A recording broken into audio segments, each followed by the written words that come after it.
What's up, everyone? Welcome to my corner of the internet. I'm your host, Ryan Kramer, and this is Crossover Commerce, presented by PingPong Payments, the leading global payments provider helping sellers keep more of their hard-earned money.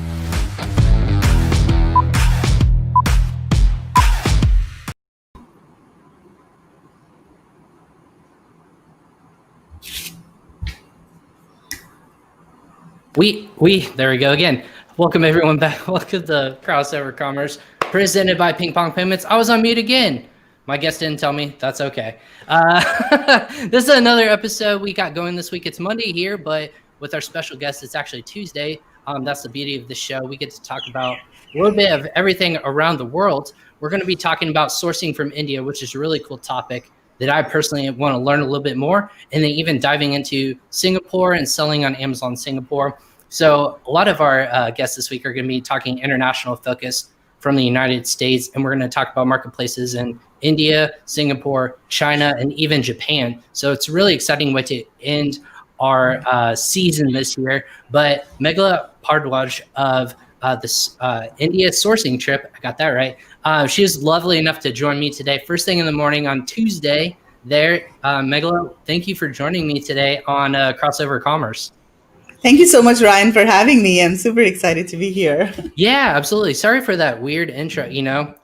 Lovely going live. Can't predict when your microphone's gonna go mute on you, but here we are today. So I brought you on. I reached out to you. This is the first time we're kind of interacting a little bit about what you do and kind of what your companies are doing. Why don't you dive in for the people who are listening again live on LinkedIn, Facebook, YouTube, and Twitter. For those of you who are joining us live, Meghla, why don't you just kind of kick us off and give us a little bit about your background? Yeah, absolutely. So my background is basically in the sourcing industry. I've been working in the sourcing industry for almost 20 years in Asia. I started in India, the Philippines, China. I lived in China for about 10 years, and currently I'm based in Singapore. So most of my career, I worked for a B2B sourcing platform called Global Sources. And when I was in China, I was mostly doing these research reports where my team and we would visit factories and write in-depth reports about how products are manufactured and what are the issues that importers face when they're sourcing products from China. So that gave me the opportunity to visit literally hundreds of factories all over China and really get a close look into the manufacturing sector and how, what drives the industry and what issues importers face. And then more recently, in the last 2 years or so, I've started focusing a little bit more on India. And I've started my own venture where I take this group of people to India on a trip, on a guided tour. It's called the India Sourcing Trip. And then recently, I've also started my own virtual show, which is called Virtual India Sourcing Show, where we interview manufacturers from India in live webinars. That's fantastic. And so obviously there's a lot to dive in there. And for, again, anyone who's joining us live on either the West Coast of the United States or around the world, or you consume this at a later time, again, make sure you write in the comments and tag us, and we'll tag Meghla to make sure she answers your questions. Or we will answer those live today if you're watching on, again, Facebook, LinkedIn, or YouTube. So Meghla, kind of diving in, you're a current seller, right? You're still selling on Amazon? Yes, but I started selling earlier this year. So I'm not a very advanced seller. Hey, unlike some of us who are still not selling yet, which again, one of those times I will dive in, I promise. So what's kind of like, this is an interesting year. That's a cool topic to maybe dive into. It's an interesting year to maybe start selling on Amazon.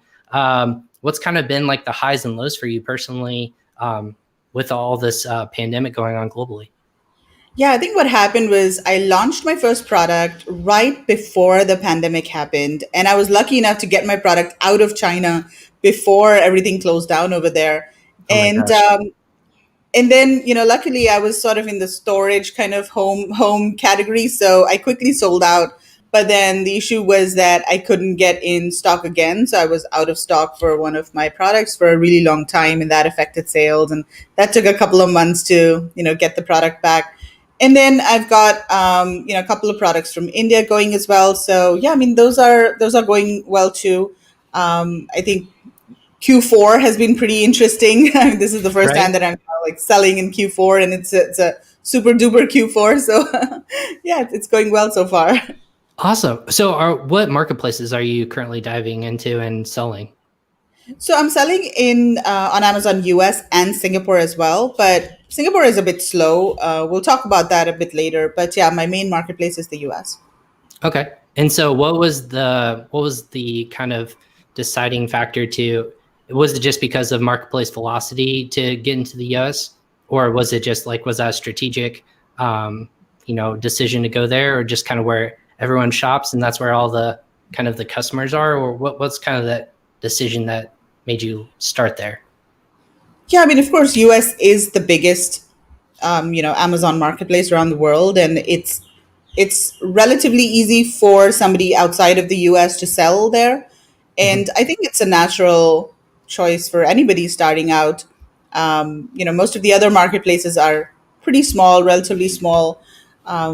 So yeah, I think most sellers start off in the US and then Right. diversify to other marketplaces. Right. And that's interesting you say that too, because a lot of people, if they do sell locally or they have sold on different marketplaces, I have seen that go to a little bit backwards, but that's a great point. So what was that decision to make you kind of jump in as a seller? You said you were doing a lot of sourcing, a lot of background in terms of different locations from China, from India. What made you kind of make that jump into the seller realm? Yeah, so I mean, previously I had like a full-time job and, pretty cushy kind of job, I must say. So I didn't really have the need to diversify, my income as such. And then when I decided to go to be an entrepreneur and, quit my full-time job, that's when I thought that, okay, I probably need to diversify my income sources as well. And, what better way than to start your own e-commerce business, especially because I'm surrounded by all these wonderful people and all of this information that people are, providing. And I, know the right people to go to if there are issues. So, and of course, the suppliers, like I know the supply side really, really well. So, that side is sort of taken care of. So yeah, I mean that's when I decided to start my own brand. Awesome. Well, that's great to hear. And again, for people who have questions for Meghla or myself, again, make sure you answer those and we'll throw them up live and we'll make sure that those get answered right away here on our show. So kind of going through your background, it was interesting that you were like, let's talk about India. What about India? Let's start from the beginning. What about India has you excited that e-commerce or Amazon sellers really need to know about going into 2021? And then keep a strong eye out for that. So one of the biggest advantages of sourcing from India is that there are lots of unique products that Amazon sellers can find in India that you would not find in other places, especially China. So India has this really rich, history of making handmade products. And these are products that are made from wood or metal. And there are skilled artisans in India that have learned the skill of, handcrafting these products from their forefathers. And so the skill has been sort of passed down from generation to generation. And so that's one big advantage. You'll find these very beautiful, high quality, premium products that you can source from India that are not found elsewhere. And the categories for these specific products are mostly home decor, gift items, furniture products. And another thing that you'll find is that for certain categories, India is very strong and more price competitive than China, especially when it comes to apparel and specifically cotton apparel. So India is the second largest producer of cotton in the world.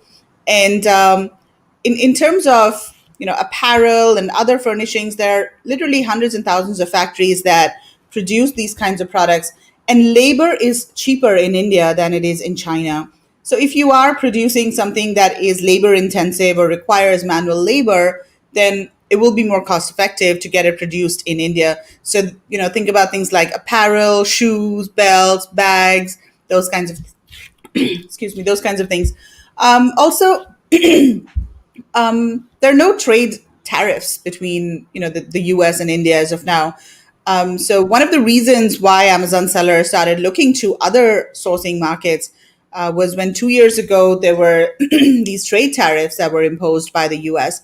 And So if you're importing, let's say a product from China, you've got this 35% tariff that you need to pay. The same product can be sourced from India, then you don't have that tariff. And of course, that will help you save on costs. Another advantage is that most of the suppliers that you deal with in India will speak English and very fluent English. And so the communication is much easier than it is in China. So yeah, Ryan, those are some of the advantages that I see sourcing from India. Did you have any questions? Oh yeah, absolutely. Sorry, my screen's freezing up here. If you guys can hear me, I'm still here. I promise. So the things that I heard are obviously cheaper labor, handmade goods, but also in terms of textiles. I thought that was interesting that I pulled from those kinds of topics. Those all sound like great pros, obviously, for people who are in those industries. What's kind of the cons or the drawbacks? And obviously, no tariffs. Which obviously that can change with any economic. Who knows what's going to happen economically with any sourcing country. We all know that, but what's kind of maybe the downside? Is it just not as many people recognize, or just those focuses? Not everyone is needing those as sourcing goods or goods for Amazon. Yeah, so the cons, one of the biggest cons is that there is not that much of a variety of products available. So in China, you can practically source anything and everything from there, right? Whether it's electronics, plastics, injection molded products, you name it, everything is manufactured in China. And I mean, literally, there's no other country in the world currently that can compete with China in terms of the range of products that it manufactures. So that is one disadvantage of India, that it doesn't offer lots of different types of products. So for example, electronics, that's not a good category to source from India. Similarly, electrical products, plastic injection kind of products, those are maybe not that good to source from India. However, I also think that India is probably the only country in the world. Sorry, let me just get a sip of water. Oh yeah, you're fine. And I can interject there. I think that there's when I gave my projection, actually, it was kind of funny.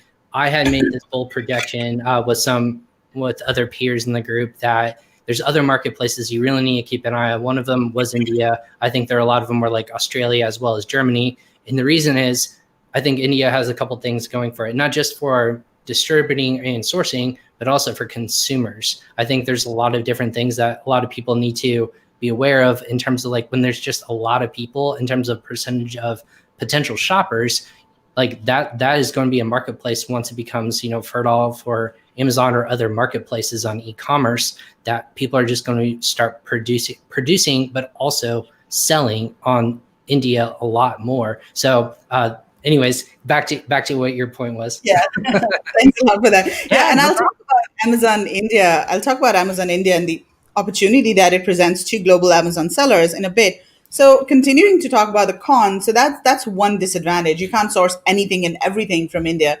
Um, the other disadvantage is that maybe logistics might not be as efficient as it is in China. So for example, China has very advanced infrastructure in terms of highways, roads, ports, and they're continuing to enhance their infrastructure. But that's still not the case in India. So you might find that the ports are not as efficient. They're maybe not digitized yet, or maybe the roads are not efficient. Roads are not that well developed. Or in some cities, what happens is during the monsoon season, when it rains a lot, then the roads get flooded, and that creates issues as well. So that's one of the things that you might find, that the infrastructure now is not that well developed in India.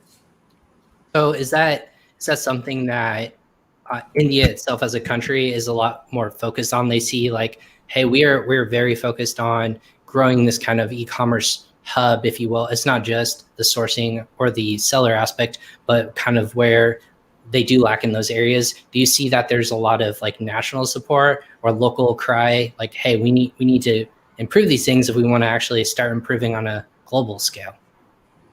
Definitely. I mean, there has been a lot of focus on improving infrastructure, but India is a developing country, and these things do take time, and it's huge, and the population is huge as well. So there's tremendous pressure on the resources in India because of the population. So yeah, I think it is definitely changing much faster now.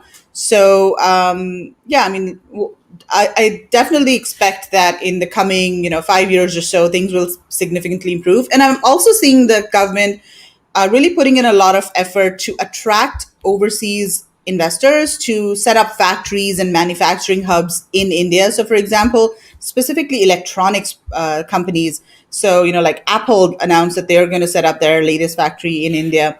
And that's not only to cater to the domestic market, but also to export.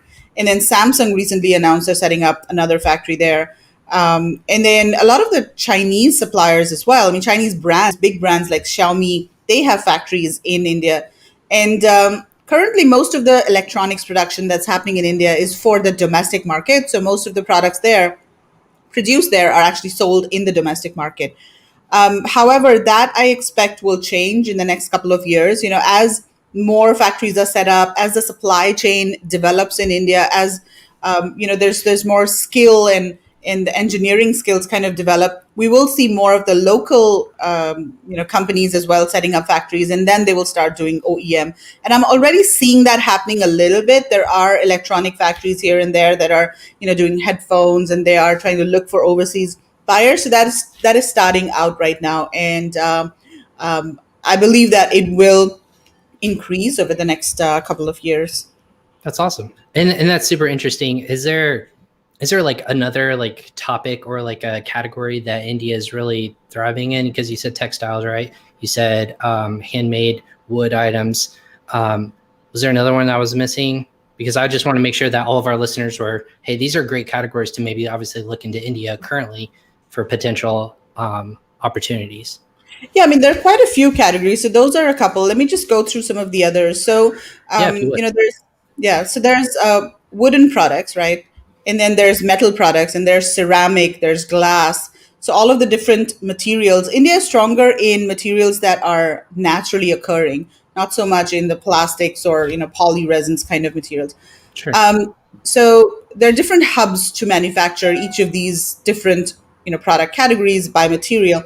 And so there's garments, apparel, and then another huge category, and it's emerging really fast, is eco-friendly products.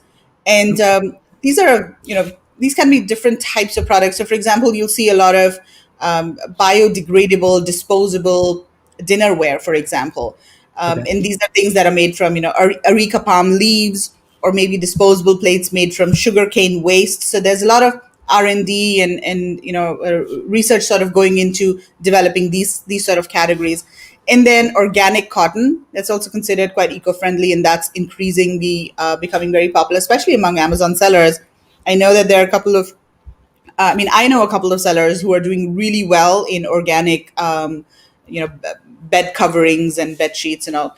And then some of the other categories are hardware products. You'll find like brass or other types of Sure. hardware products, um, locks and nails, those sort of things. And apart from that, food items, that's another big category. So India is one of the biggest producers of spices in the world, herbs and spices. Right. And since earlier this year, people were really very focused on their health, and they wanted, to have a lot of supplements and everything. So that increased the need, the demand for herbs, and also, things like ashwagandha or turmeric, for example. And those sort of things are really produced in India on a very large scale, because, of course, Indian food, uses a lot of these spices Hey, on a I, daily I am basis. I'm a big fan, so I do not fight with that. Yeah, no, that makes sense. Yeah. So I mean, there's quite a bit that obviously you can go to India in terms of sourcing. So what's kind of like the effort in terms of maybe you and your team? What's kind of the vision that you guys want to bring in terms of, is it shining a spotlight on these manufacturers and distributors, or is it more like, hey, we are a marketplace that's ready and budding at the seams, just get ready and start lining up for it? What's kind of the mission for you and the India sourcing show? So the mission is, of course, to help Amazon sellers safely and effectively source products from India. That is Sure. the mission.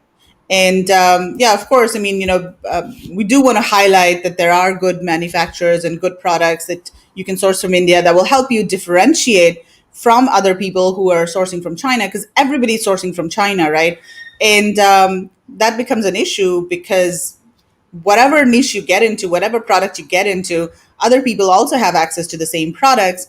And very quickly you'll find there's competition, or maybe your own supplier will start competing against you once they start to see how well you're doing. But that's not the case in India. First of all, it's not easy to find suppliers there, so not everybody can find suppliers. And once you do find a supplier, you can get very unique products, and these products are really high quality. And whoever I've worked with, they definitely get a lot of good reviews for their products. They are, of course, maybe more high end, so you might not sell thousands of them, but then you'll have more profit because these products are sort of, you can charge a premium for them because they are more high quality.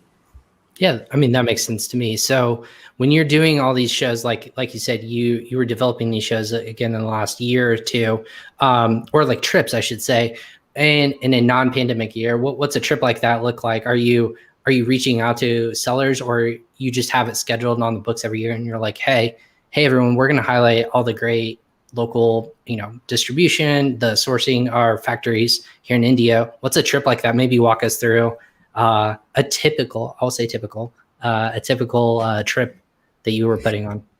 Yeah, definitely. So the trip is it's an 8-day trip, and it focuses on three aspects: learning about sourcing from India, sourcing actual products, and also experiencing the culture, because India is very rich in culture, and it's got a 5,000-year-old history and all. So we do Yeah. try to give people an experience, a taste of the culture as well. So the trip starts off with a welcome dinner and everything, and then the first full day of the trip is a conference. So we're in a conference room, and we invite sourcing experts to talk about various aspects related to sourcing from India, how to find and vet suppliers, negotiating, logistics. So it's almost like a crash course in sourcing from India. And so we have one full day of that. And we also have e-commerce experts joining, or coaches joining the trip. So Tim Jordan, for example, is a coach on India sourcing trip. Gary Huang is a coach. Then we have Chris Thomas from Australia, Margaret Jolly, Kevin Alden. So we do have coaches traveling with the group. CJ Rosenbaum is on the trip as well. And after the conference, we spent 3 days at the trade show. So this is an export-focused trade show that's held in Delhi, which is the capital of India. And we spent 3 days at the show. Basically, we go to the show in the morning, and we do a guided tour of the show for all attendees to help them navigate the show and show them how exactly to talk to suppliers and how to get information, what information to collect when talking to suppliers. And so we spend 3 days at the show, and then we also visit a factory after that on the fifth day. And then we also have a cultural program. So we are basically we invite a dance troupe to do a performance, and people can also like dress up and wear Indian attire and dance to some Bollywood tunes. That sounds amazing. Yeah, and then on the last day we take people to Taj Mahal, which is one of the seven wonders of the world. So it's about Right. a 5-hour trip from Delhi by road. So yeah, we go to Taj Mahal, we spend the day there, and yeah, that's about it. Wow. So with your trip, I'm assuming it had to be delayed this year, correct? Yes, definitely. So the Okay. trip had to be delayed this year, and what we did was, because we have this Facebook group with thousands of people who are interested in sourcing from India and also the trip, and we still wanted to help them source products. So what we did was, together with my partners Margaret and Kevin, I launched this virtual show that's held every month. It's called Virtual India Sourcing Show, and basically what we do is invite vetted manufacturers from India. So we vet the manufacturers ourselves to make sure that they have actual factories and they're exporters, and we invite them to do live webinars to talk about their companies, to tell people about their USPs, their backstory, and to actually show their products as well. And it's a live webinar. It's held every month, and each supplier has about 30 minutes or so to talk about their company, show their products. People can ask questions, so it's a very engaging kind of webinar, and it's done on StreamYard actually. So yeah, I mean that's what we've been doing for the last 7 months or so, virtual India sourcing show, and that's how we've helped people source from India. And it's really encouraging to see people in our group, when they're completely new to sourcing from India, and then they source a product and they get really good reviews, and then they come back and share that in the group, and they they're pretty happy with the experience. Of course, you have to be careful that you're sourcing from a professional export focused factory to get that Sure. sort of quality. But yeah, once you get a good factory, the quality can be really good. That's awesome. I mean, that's great news, and obviously, we'll make sure that everyone can find more information if they want to learn, obviously, about that webinar. So, what's kind of the takeaways that your group is learning this year, apart from being in person? Is there like something that you learned, maybe that you didn't think you would, from doing this all virtual? um, I think the takeaway, for our group is that we need to diversify. We need to have sorry, what was your question? I Oh kind no, of lost. no, it's fine. Maybe I'll iterate. From obviously, it's not as easy to just like go to someone's office or meet up in person and like meet every couple of days or weeks or however you and your team meet. Is there something maybe in the like within this like past 9 months or so since shutdowns began that you didn't think that would happen, that kind of yielded into this beautiful either a learning nugget that maybe you guys learned or can Hmm. take away from all this? Yeah, I think what we've realized is that we are resilient. Especially me. I realized that I'm resilient. Well, when you launch a product in the middle of a pandemic, Meghla, it's you got to have a tough skin. Yeah, I mean, I started a trips and events business right before the pandemic, right? I started this last year, and then the pandemic struck. So I was like, oh my gosh, okay. So I had this entire plan set out for myself for the next 2 years where I was going to be doing in-person conferences in Singapore and Delhi. And, I was going to do China sourcing trips as well, India sourcing trips. So it was an entire business, just focused on events and trips. So yeah, that came crashing down pretty quick. And then so I had to really pivot. I had to pivot really, really quick and diversify into virtual events and virtual sourcing shows and all of that. But yeah, what I found is that everything is sort of figure outable. So you just have to work through things one day at a time, and just take on each challenge one challenge at a time. And yeah, human beings are very resilient and figure out ways to navigate challenges.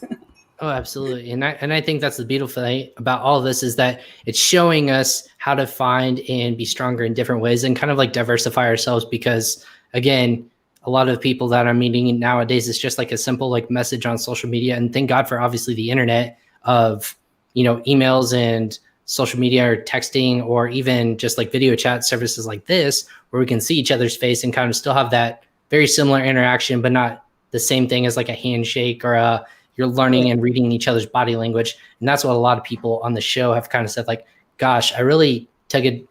Like, I look back and I say, I really hated events and in-person events prior to the pandemic. But gosh, once it's able to happen again, oh my gosh, I'm going to be on every single one when it's safe and secure. And obviously, I'm going to be at every one of those and traveling like crazy. So, I mean, obviously that's a downer when you have to realize that you're changing your business model, that you're like, in 2 years now, that's my plan. Who did you turn to in those kinds of times? Like that couldn't have been easy to do by yourself. Yeah, I mean, I turned to my partners, Margaret and Kevin. So they are coaches on India sourcing trip, and we got together and we put our heads together and came up with this idea of virtual India sourcing show. So yeah, I mean, the three of us, Margaret, Kevin, and I, we have developed this from scratch and continue to improve it. So I think I'm really grateful that we were able to work on this together. And apart from that, you're muted. Sorry. Yeah. Go ahead. I was just Go ahead. apart Go from ahead. that, I think this entire industry that we're in is just so supportive. So, when I was starting out, even with India sourcing trip, I reached out to people, and everybody was so supportive of the initiative, and they helped me spread the word and brought me on their podcast to allow me to talk about it. And yeah, even after the pandemic struck and all, when we were starting virtual India sourcing show, everybody in the industry was very supportive and helped in different ways. 100%. And I think that's the one thing I'm learning quite quickly is in growing and kind of like offering a platform like this where we answer questions again live, but everyone's constantly coming and going. Each person has their own issues that are, they just can't listen to stuff live, but they also want to hear about content. They want to continue to learn and develop and grow. And there's just so many different angles that you can look at stories and how it's just developed into something beautiful, like overcoming objections or overcoming like businesses not going the way you wanted to for 2 years, obviously for events, which, it sounds just terrible, but those are things that we just don't foresee. Can you apply some of those to like business models as well? Like just outside of your, you have no control over it. Is there a story maybe you could share, like either a good or a bad thing that it was just out of your control and it just happened, but you learned something from it and then you grew from it? I think there are just so many little things that happened, over the course of this year. I can't think of a specific story as such, but yeah, I mean, overall, what this year I think has taught me is that, there are opportunities in challenges as well. And if we look hard enough and if we look in the right places, we will be able to find opportunities. And sometimes challenges are also a blessing, I think, because now I do have two sort of businesses, two business models. Now I do have a virtual business model and a physical one too. So if it weren't for the pandemic, I would never have thought of doing a virtual show or virtual events or workshops or Right. whatever. So, but now I do have that. So of course, pandemic is not a good thing, but there are opportunities in challenges that I think people should look for. Absolutely. And again, for everyone who's joining us again live on social media, whether it's LinkedIn, YouTube, Facebook, or Twitter, thanks to you for joining us. Again, hit that like button if you like what you hear. If you have a question or a comment, go ahead and submit that for Meghla or myself. We will be more than happy to kind of answer as we can. Our audiences, I think both for you and I, Meghla, are international. Yeah. We have offices and students and, just clients from all over the world. What is kind of what's the thing about 2021 in terms of marketplaces? We were kind of talking about this a little bit earlier, I think. What are you most excited about in the new year in terms of marketplaces? Is there a couple of countries that you have your eye on, or is it something else that you're really excited about? I think one of the things that I'm really excited about is, of course, the continued growth of e-commerce. So 2020 was a very exciting year for e-commerce, and I think that growth is going to continue in 2021. So I think we as e-commerce sellers are probably in the right place at the right time in the right industry, and I think there's going to be huge opportunity for e-commerce sellers in 2021. Also, I feel that e-commerce sellers should try to diversify their selling, their selling and their sourcing. So if you're currently only selling on Amazon US, for example, you should consider to diversify to other Amazon marketplaces. There's Amazon India. We didn't talk about that, Ryan, but Amazon India is a growing opportunity. There are two key players in the in the e-commerce space in India. There's Amazon, and then there's Flipkart, which is a company that's owned by Walmart. So basically, Amazon and Walmart are fighting it out in the Indian e-commerce space, and so that is a huge opportunity. I mean, of course, India has a huge population and a growing middle class.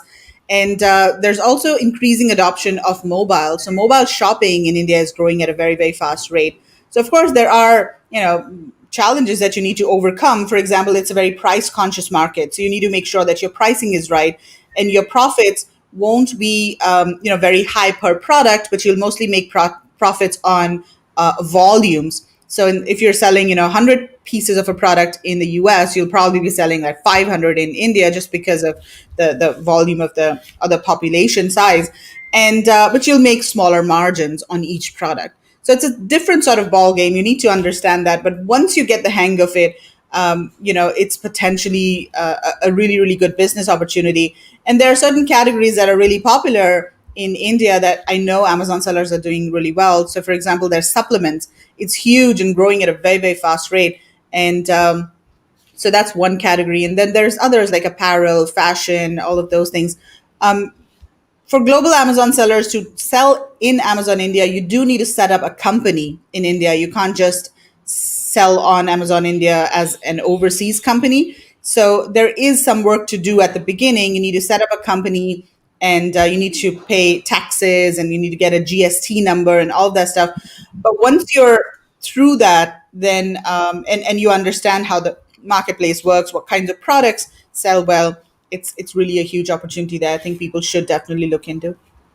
Absolutely. And you caught on to my hints as we were going to talk about the marketplace in India. It's very unique because us as a global payments company, we have to deal with regulations in money coming and going. The country of India is very unique because sending money out of the country is very different than receiving money in the country, which is why I believe that why you have to set up that entity within India. Can you tell us maybe an insight why that is? Is there a reasoning for that for people who aren't aware? Yeah, so the reason is that India is a very protective kind of country because huge population, developing country, the government really wants to protect local businesses. And so that's why they're sort of making it a bit hard for overseas companies to come in and set up businesses in the country because they only want, solid businesses and companies and brands that are invested for the long term in India. They don't want people just coming in and then just sort of wrapping up in a month or two. So they're trying to make the entry a bit difficult so that it weeds out people who are sort of just dabbling or just kind of exploring the market. So they want really strong players in there. And yeah, I mean, one of the main reasons is they want to protect the domestic small businesses. And India has really always focused a lot on small businesses. So there are literally millions and millions of small businesses. There are mom and pop shops, and now, of course, e-commerce sellers. There are millions of e-commerce sellers, entrepreneurs basically in India who are selling on Amazon and other marketplaces. And so, yeah, the government also wants to protect, those small businesses. So that's one reason why they make it a bit difficult for overseas sellers and companies to come into India. Interesting, because so they want to have not other entities like a big, for example, Walmart or somebody to establish dominance to outrun local businesses, but they will allow for those businesses to sell in those marketplaces to different countries. Yes. Is that kind of, they can do it outbound and sell in different countries, but when it comes to selling locally, it's a little bit more difficult.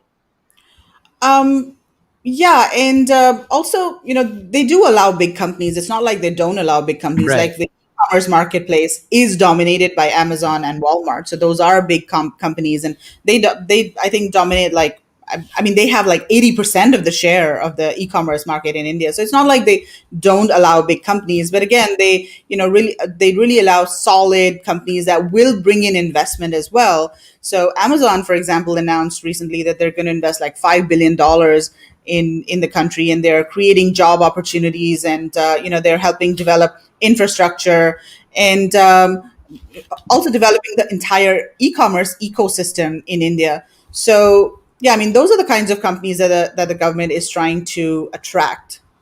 Right. Maybe I'll phrase it another way. Maybe what's the line that the government may be protecting the sellers from going out of business? What is that fine line, do you think, that they're trying to make sure that the small business owner doesn't get pushed out? Can you kind of maybe touch a little bit more on that? Is it from just outside companies? You said not selling, and I'm trying to understand this because, again, this is something that I'm learning as we continue to grow and develop. So this is kind of my back and forth as a Q&A. When you're protecting people in India, is it inviting opportunity for them to sell and for them to flourish, and that's the main focus? Or is it more like protecting the marketplace so that's India consumers buying from India sellers instead of like outside of the United States. Like if I'm in the United States currently, I just can't sell any in India because I can flip a switch and sell in India like you can in the United States. That's kind of the Yeah. difference we're talking about, right? Yeah, and yeah, I mean, as I said, they do want companies that are invested in India in the long term. It's not like they don't want investors or they don't want companies to set up businesses in India, but they just want, businesses who will help the economy, who will help the local, the population, or will contribute to the economy in a in a positive, meaningful way. And so that's one reason why they've set up all of these places, these rules in place, because they do want the good solid companies to come Right. in. And yeah, and also in the tax structure and everything is very complicated in India. I'm sure you're aware. And Very you much. have Oh my gosh. My I, compliance team, I God bless them for trying to figure it out. It's difficult. exactly. Yeah, I mean, maybe that's another thing too. What's so for you as a seller? What is different about the financial structure? Can you shed light because you're in Singapore right now, but you're selling in India. How does No, I'm that kind? not, Oh, I'm not sorry, selling in you're not I'm selling in selling India. in the Sorry, you're US. selling Yeah. in the United States. Sorry. So Yeah. what kind of barrier would need to be like? Maybe what are the things that you would have to really kind of navigate? Is it the financial side of things to sell in India? Is that the difficulty of jumping into India's marketplace? What's the No. major barrier? See, the financial things is not a problem because all you need to do is get a right partner to help you. And by partner, I mean service provider. I mean, there are, tons of service providers that will help you set up a company, that will give you a local director, that will file your taxes and GST and everything. Of course, you want to make sure that you're working with the right agency to help you with that. I mean, somebody who's experienced with e-commerce and they understand how the tax system and all works. Once you have a good partner, you don't need to worry about all of that yourself. You don't need to figure it out yourself. There are people who, figured it out. They've got systems in place. So it's a matter of finding the right person or the right agency to help you with that. I think the most difficult part is understanding the market and what products will sell and the psychology of consumers and how to make your product appeal to the local population and what sort of products are really moving fast.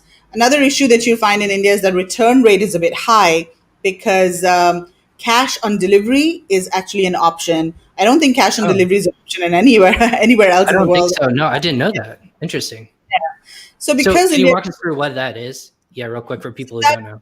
Yeah, I mean, cash on delivery is basically you buy something online and you pay cash when it is delivered at your doorstep. So you don't have to pay in advance via credit card. Because in India, a lot of people, they don't have credit cards. They're maybe, smaller, low income households that prefer to use cash. And even in Singapore, actually, cash on delivery is does still happen sometimes. And yeah, I mean, so what happens is sometimes people buy products, but then maybe they change their mind by the time the product is delivered, and they, either reject the delivery or they return the product, or maybe sometimes they feel that there's not much value in the product that they bought, and that happens in the US and other places as well. You Right. buy a product and you think, oh, this is not what I expected, and then return it. So it does happen a little bit more in India because people are just a bit more price conscious, and they want to get value for the amount of money that they've spent. So they're a bit more, like value conscious, and so maybe the return rate's a bit higher because of that as well. But Amazon has sort of addressed that in some ways. So, for example, I'm not sure exactly of the rules and all for this, but each account or each person is allowed to return a certain number of items per year, I think, or something like that. I mean, there are rules in place to sort of address that.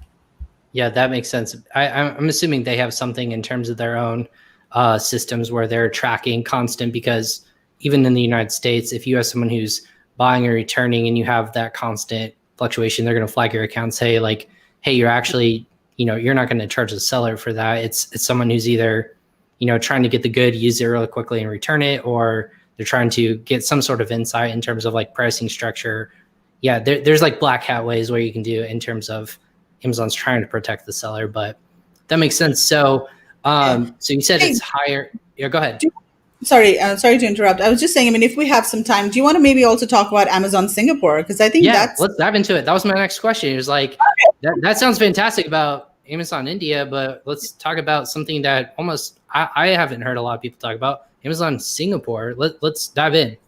Yes, absolutely. So, as you're probably aware, Singapore is a small country. It's about 6 million people, and but even though it's a small country, what's great about Singapore is that the e-commerce penetration is really, really high. So, almost 70% of the population has actually bought something online, and it is literally growing. I wouldn't be surprised, if very soon it'd be close to 100%, because I feel that even people who are not that familiar, not that tech savvy, maybe a bit older, even they are starting to realize the advantages of e-commerce and sort of getting on the bandwagon.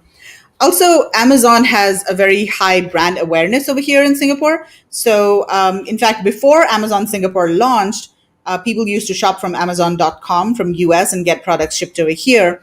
And then Amazon Singapore has also launched Prime over here, Amazon Prime, and Prime membership is quite cheap.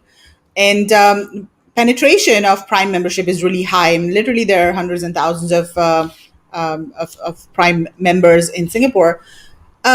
So I think Amazon Singapore is a great opportunity for sellers to diversify, even though, I mean, currently Amazon Singapore is a very new market. Sales are not that high on Amazon Singapore. It's a very slow moving market. I sell there, but it's like really, really slow. But I feel that what might happen, and this is speculation, this is not something that Amazon has announced, but I think this will happen in 2021, or I don't know when. I feel that Amazon Singapore will open up to other countries in Southeast Asia. So, Malaysia, Indonesia, Thailand, Vietnam.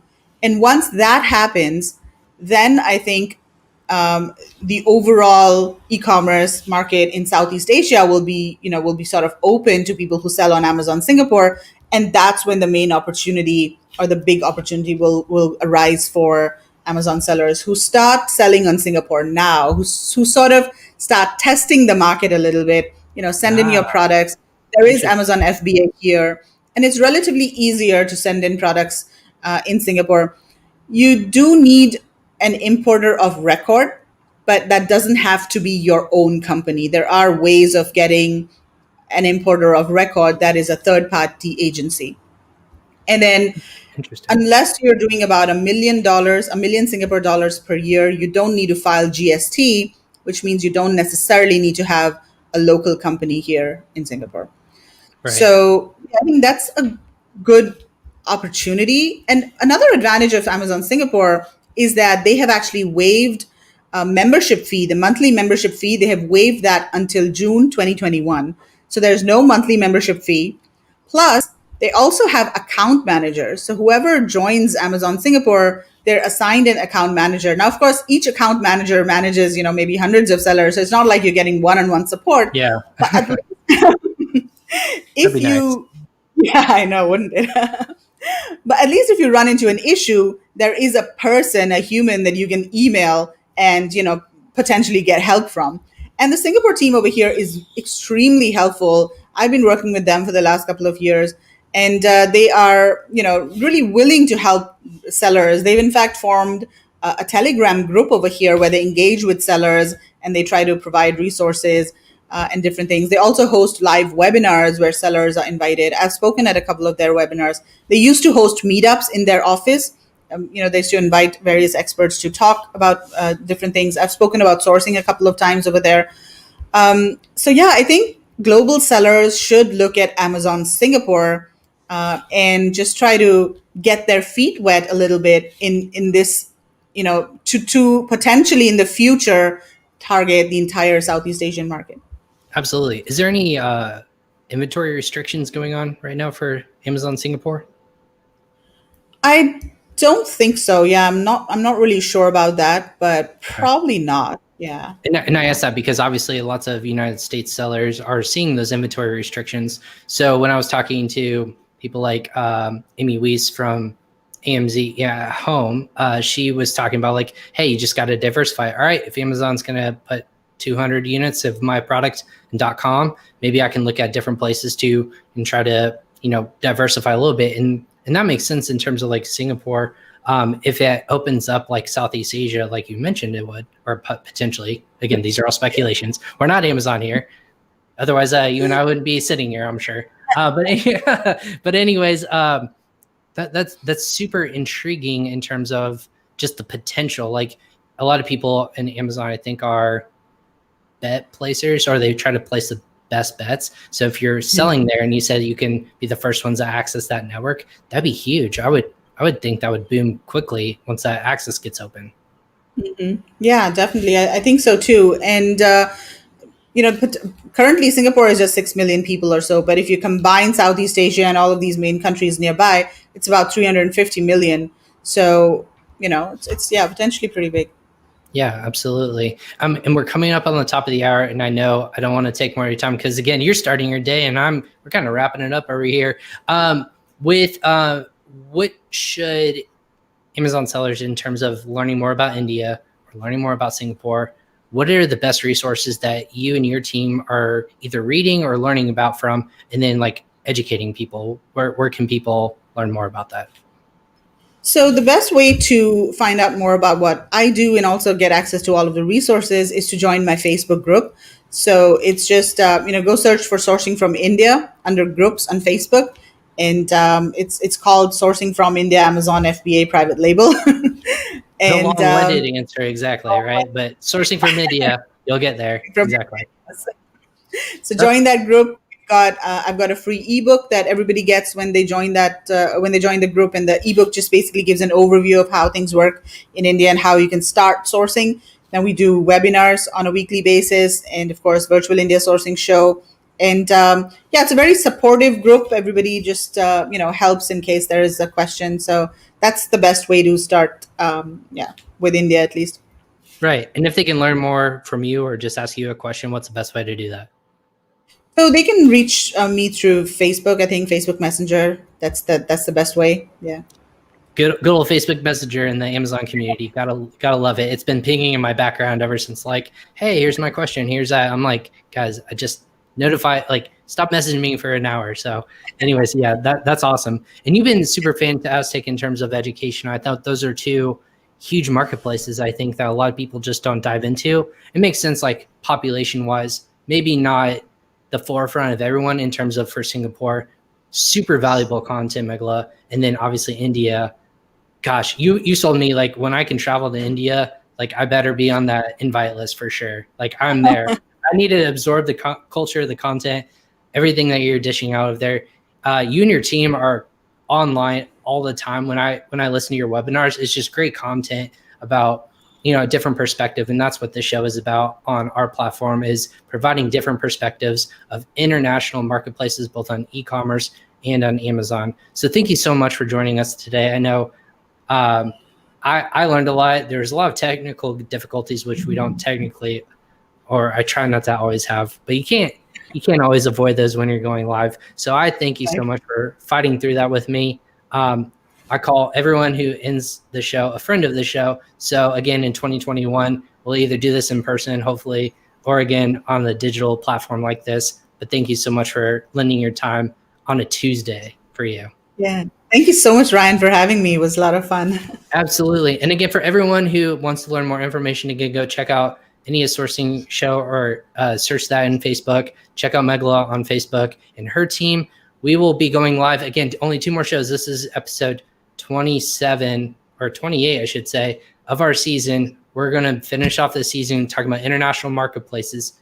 Again, today, India and Singapore. Tomorrow, we're talking China. And then on Wednesday, we're going to be talking about Japan. So again, I'm super excited about all those marketplaces. Thank you so much again. And until next time, this is Crossover Commerce. Signing off is Ryan Kramer, the host of this show. Thanks again, Meghla. Take care. Bye.